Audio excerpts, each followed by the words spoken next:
Hello, everyone. I'm your talk host, Dawn Westmoreland, coming from Asheville, North Carolina, the beautiful Blue Ridge Mountains, coming from WPVM FM LP 103.7 Radio Asheville. My show is about empowerment, it's about resiliency, trauma, and healing. How do we overcome?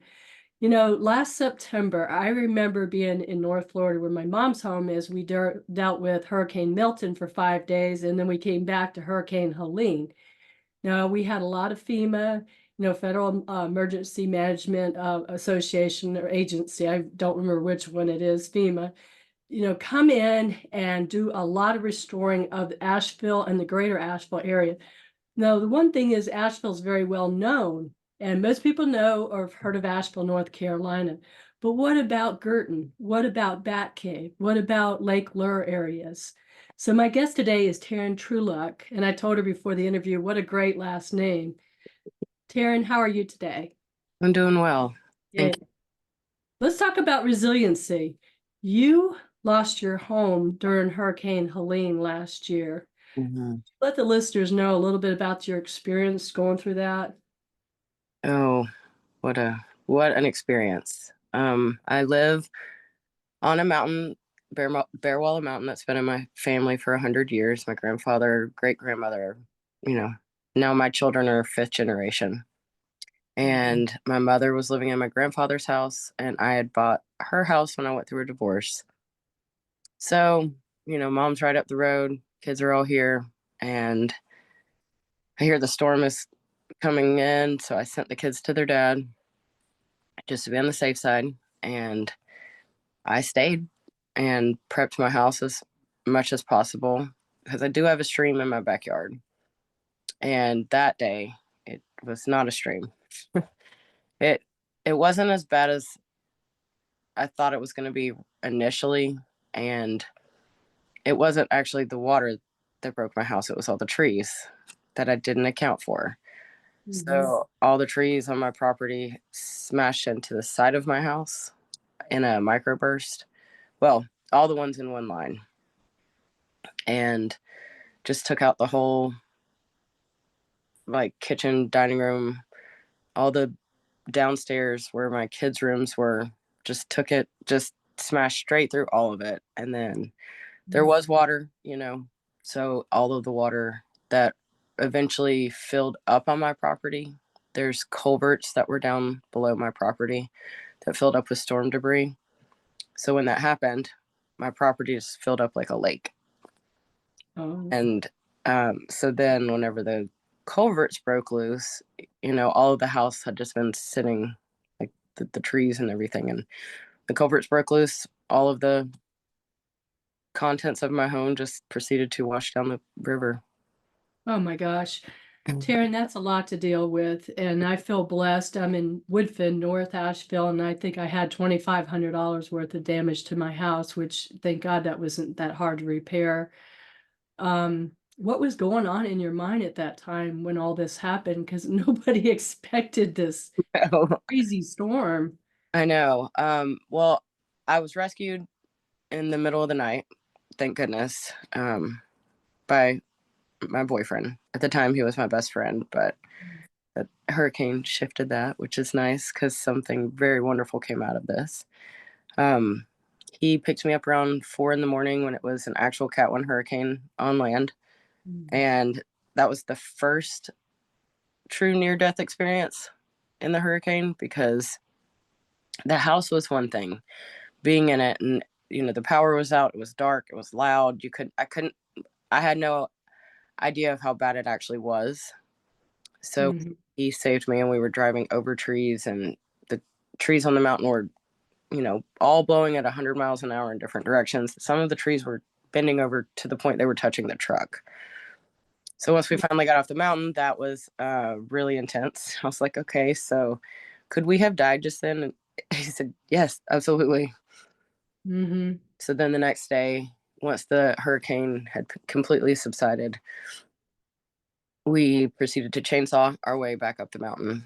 It took about 8-10 hours. And every tree that we would get to, there would be more neighbors that had evacuated that were also trying to get up the mountain. So we all just, as a community, chainsawed our way up, and when I got up here and realized my house was the only house like that, and I looked at it, I just remember saying, I don't know how to fix this. Like, I do not know where to start. I don't know who to call because it was just, I've never seen anything like it. That's actually what the boss of FEMA told me.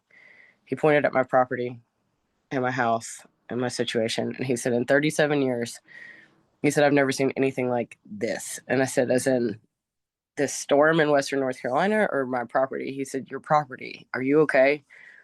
Right. Mm. Like, yes, I'm okay. Just tell me how to fix this.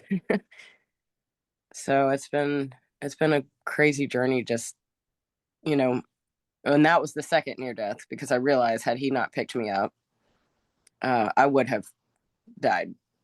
And that's a really scary and traumatizing experience. It is. Now, did you have a little home or did you have a giant home? It was almost 2,000 square feet. It was 978 and it sat on a full 978 basement. Mhm. Oh my. So when you had the microburst of the trees and they started going down, down, down, so what happened? Did it just start destroying the outer side of your home? Well, in one swoop, so I had a neighbor walk up around 7:30 and he said that my house was fine. He said there was a lot of water on the property because he ended up walking up because he heard the culverts. Like he heard that everything was fine. So he walked up, he said your house was fine. And then he said about 30 minutes later, I heard the loudest noise I've ever heard and I came back and this is what your house looked like. So Oh, they all the trees in one because my property kind of sat in a valley gotcha. Yeah. and it was wooded all the way at the top and around. So when the wind came through down the top of the mountain, it just caught in that valley and it just took all of the trees and in one line. Mm. Um, they smashed into like the side and the corner of the house. So it was structurally, there's no way to fix it. So the house is 100% totally gone, disabled, unusable. We demoed it uh, like 2 days before Thanksgiving. What was left of it? It was essentially a shell because it was cinder block. So the roof and some of the walls were there, but Darren, were you able to recover any of your personal items that were in the home? some of them I had some crazy friends and crazy neighbors just come up and just Mm. start crawling through what was left. And that was terrifying because I was like, you can't be in there. The rest of it's gonna fall. But Yeah. my daughters lost everything as their rooms were downstairs. My son, we were able to recover some of his things, like to pick some of the pictures on the walls. But the water came in, everything in the house was flooded on the top floor. So anything that was salvaged was covered in mud, Mm-hmm. which took me like months to sort through because it wasn't like you walk into your house and you put everything from the bathroom into a box and label it bathroom, take it to your new house, and then unpack the bathroom box. It was not like that. It was like doom boxes because it was just anything that somebody saw, they would grab pillowcases or, a blanket and wrap everything up in a muddy blanket. And it was just, my yard was just strewn with anything that they thought that could be salvaged. Mm-hmm. Yeah. I do Karen, have, walk, I do have walk us through, did you reach out? Did you have insurance? Did you reach out to your insurance for help? I did. Allstate has denied me 3 times because even though I'm covered for wind and trees, they said there's no way to tell that trees are what broke the house, which is very clear that if it was just water, my house would have just filled up with water, flooded. The water would have, you know, receded. We would have, done a full mud out and just redone the basement. I would still be living in my house. It's the fact that a microburst smashed all the trees into the house at once that the water was able to affect the house.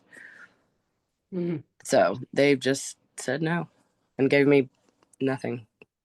Did you think about talking to an attorney and seeing if you qualified for something that maybe you were being denied?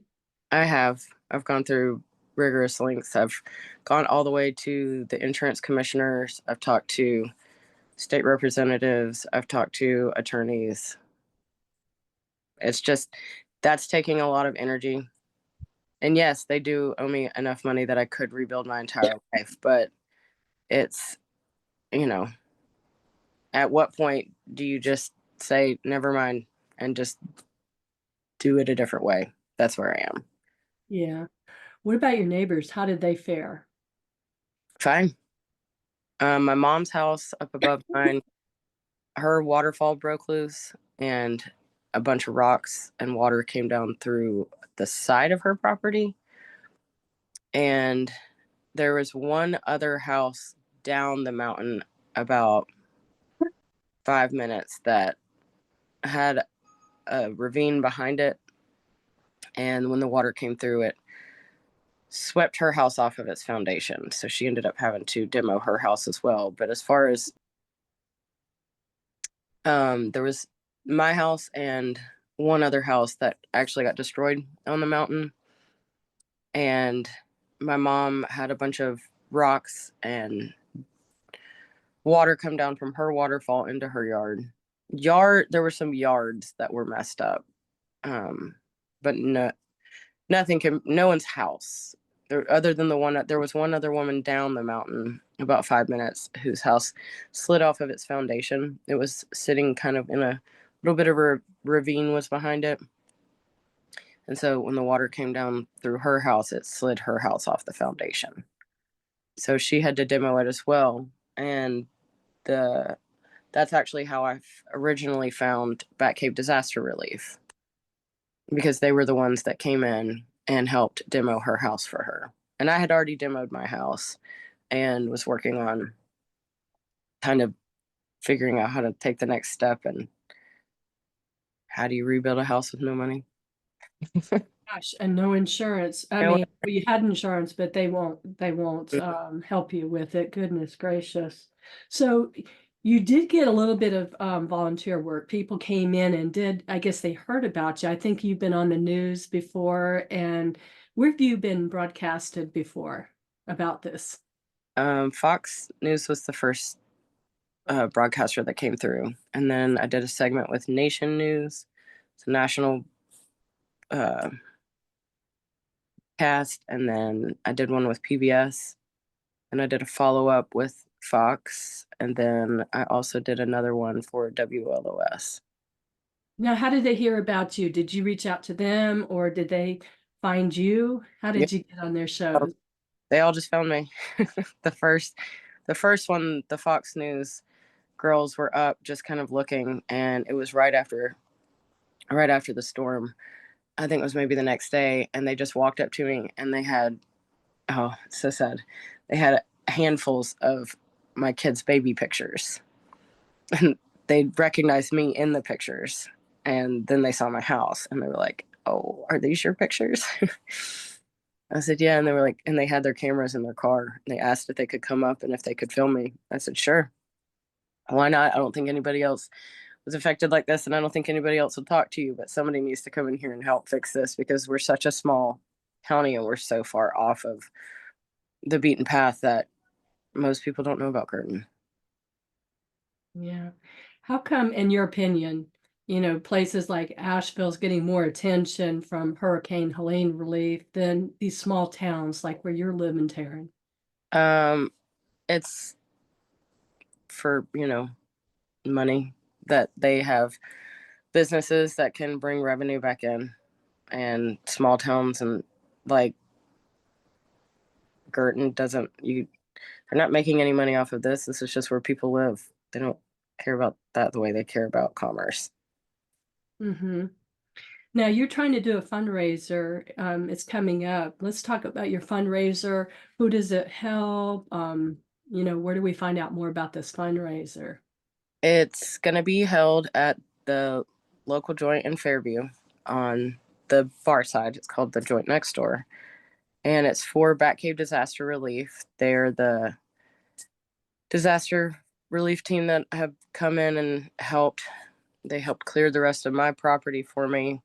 Mhm. They've helped grade my property for me. They helped my mother's as well, cleaned up her waterfall and her rocks. Mhm. They tore down the community center. They tore down Sheila, the other woman that lives up here, her house.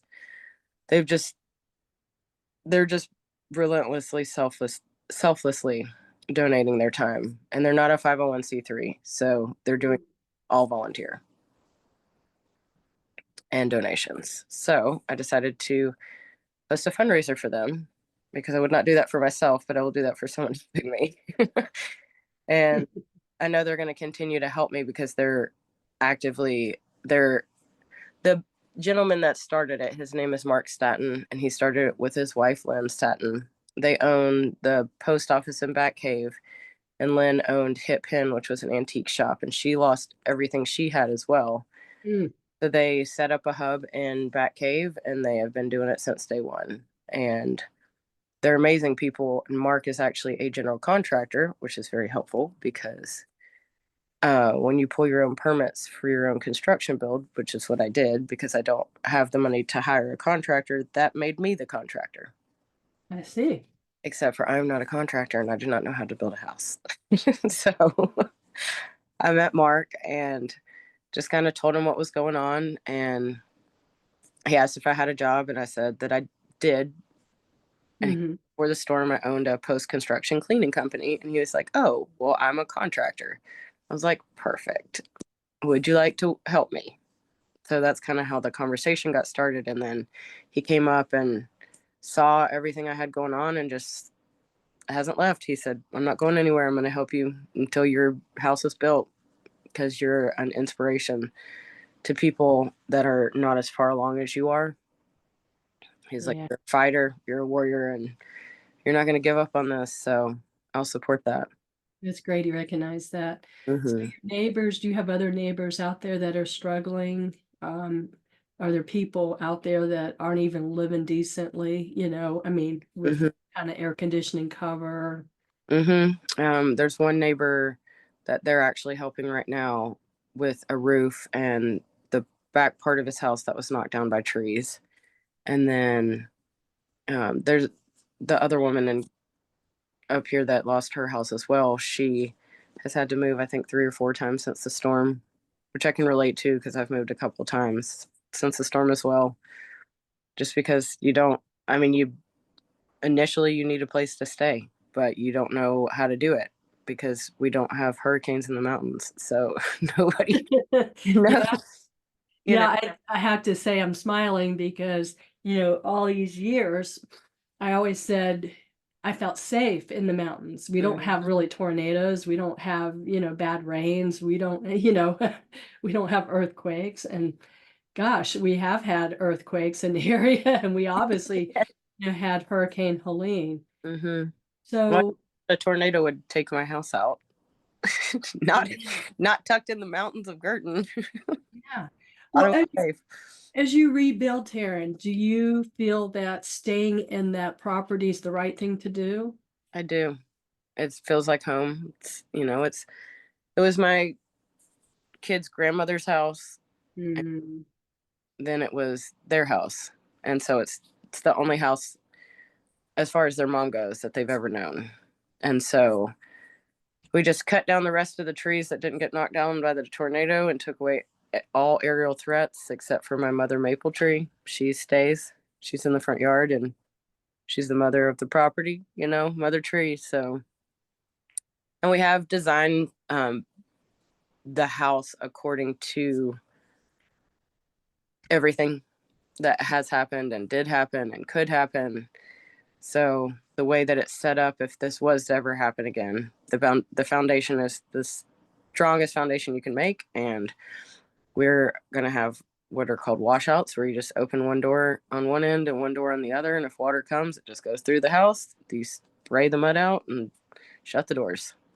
Wow. So I have definitely done some research. I've learned a lot since this happened, and I'm not worried that what happened could ever happen again to my house because it wasn't the water, it was the trees. So I just eliminated that threat. And as I continue to landscape, my brand new fresh slate of a yard, I'll just do it in a way that trees could never break the house again. I get it. Yeah, it's something when I retired from the Air Force about 20 years ago, and it's my fun degree is a horticulture degree. And I learned in school that a lot of the tree roots are within the top 12 inches of the soil, and that's because they're the feeder roots. Of course, there's some deeper ones, and that's why it doesn't take a whole lot of wind or a whole lot of water to saturate, and then next thing you know. Now you have three children. How have they handled all of this? Has this been really traumatic for the children? Um, my children are very strong. Mm. Don't know where they get that. They're very resilient. So when they initially saw the house, they looked at it and they were like, "Ooh," and they all kind of have a good sense of humor as well. And they said, "Can you fix this?" And I said, "No, I cannot fix the house we lived Oh in, my gosh. but you will fix it, though, right?" And I said, "Yeah, of course I will." And they said, "Can you just build another one?" I said, "Yeah, no problem. Yeah. Don't worry about it." So they've, I mean, it's been hard for them to have to move multiple times, and we've been in smaller spaces than what we had, so they're all in, you know, close quarters in their rooms, but Mhm. they see the bigger picture and they know that the light at the end of this tunnel, they're all going to have their own room, and they're going to have a brand new house. And so that's, and I remind them often, like, "Hey guys, I know there's a lot going on right now, but think how good it's going to be in the end." So Yeah, that's a great attitude, and I'm glad they're doing well. Now, are you staying on the property at this time, or are you staying somewhere else, Taryn?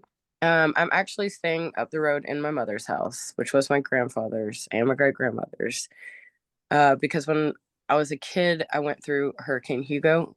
I was born in Charleston, and my mom and my older sister and I posted up in a bathroom and made it through Hurricane Hugo. And so when this storm happened, I think it brought back a bunch of unresolved trauma for my mom. So as soon as this happened, even though this was her forever home, she just picked up and bought another house across the street from my older sister down in Lincolnton.